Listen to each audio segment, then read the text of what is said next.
السلام علیکم ورحمۃ اللہ۔ ختم نبوت کے مسئلے میں چند گزارشات۔ وہ اللہ جو انتہائی بندوں سے رحم کرنے والا ہے اور رحم مادر میں اپنی کمزور مخلوق کی ضروریات پوری کرتا ہے، دنیا میں آنکھ کھلتی ہے تو کہیں ماں کی ممتا اور باپ کی شفقت ملتی ہے۔ زمین و آسمان کی ساری نعمتیں بغیر مانگے نچھاور کر رہا ہے۔ کوئی اسے مانے یا نہ مانے، رات دن، سورج کی دھوپ، چاند کی چاندنی، ہوائیں، بارشیں، موسم، پھل، سبزیاں، دودھ، شہر بے شمار، کیا اللہ اپنے بندوں کو اس لیے پال رہا ہے کہ یہ جہنم کی آگ میں جلیں؟ بھائیو، نبوت کا معاملہ بڑا سینسٹیو اور حساس ہے اور اسلام کے بنیادی عقائد کا مسئلہ ہے۔ ایک شخص نبی ہو اور آدمی اس کو نہ مانے تو کافر ہو جاتا ہے۔ اسی طرح ایک بندہ نبی نہیں ہے، آدمی اس کو نبی مان لے تو پھر بھی کافر ہے۔ تو ایسے نازک معاملے میں اللہ نے کیا اپنی آخری کتاب کے اندر کوئی تصریح نہیں فرمائی؟ 1300 سال ہو گئے، یعنی کہ لوگ ختم نبوت کے مسئلے کو یہی سمجھ رہے ہیں کہ اللہ کے نبی آخری نبی ہیں۔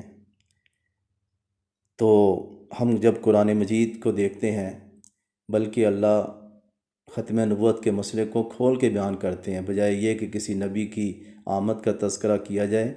ما کان محمد ابا احد من رجالکم، محمد صلی اللہ علیہ وسلم تو مردوں میں سے کسی کے باپ نہیں ہیں، کیونکہ آپ کے بچے بچپنے میں چلے گئے، کوئی جوانی کی عمر کو نہیں پہنچا۔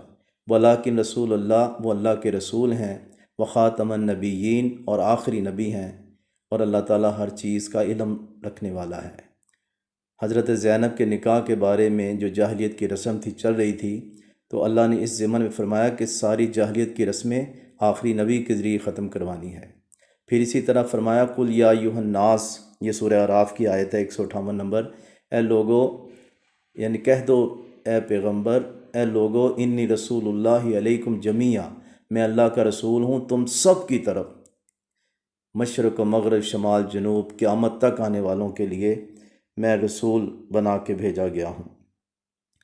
اسی طرح اللہ رب العزت نے کتاب کے متعلق بھی فرمایا، تبارک الذی نزل الفرقان علی عبدہ، بابرکت ہے وہ ذات جس نے فرقان، فرق کرنے والی کتاب نازل کی اپنے بندے پہ، لیکون للعالمین نذیرا، تاکہ جہانوں کو ڈرانے والی یہ ہو جائے۔ تو یہ تو کتاب بھی عالمی ہے، رسول بھی عالمی ہے، اور آخری نبی ہے، یہ خود کتاب مجید میں اللہ تعالیٰ بیان فرما رہے ہیں۔ اسی طرح رسول اللہ صلی اللہ علیہ وسلم جو رحمت للعالمین ہیں، امت کا اتنا درد کہ اللہ کو جگہ جگہ قرآن مجید کے اندر کہنا پڑا کہ میرے نبی، آپ ان کے غم میں کہ یہ مسلمان نہیں ہوتے اپنی جان کو ہلاک ہی نہ کر لیجئے گا۔ تو وہ جو اپنی امت کے لیے رات کو اٹھ کے دعائیں کرتے ہیں، وہ بھی کسی نئے نبی کے بارے میں کوئی ہدایات نہیں دیتے، بلکہ الٹا اپنے 20 فرامین میں فرماتے ہیں لا نبی بعدی، میرے بعد کوئی نبی نہیں۔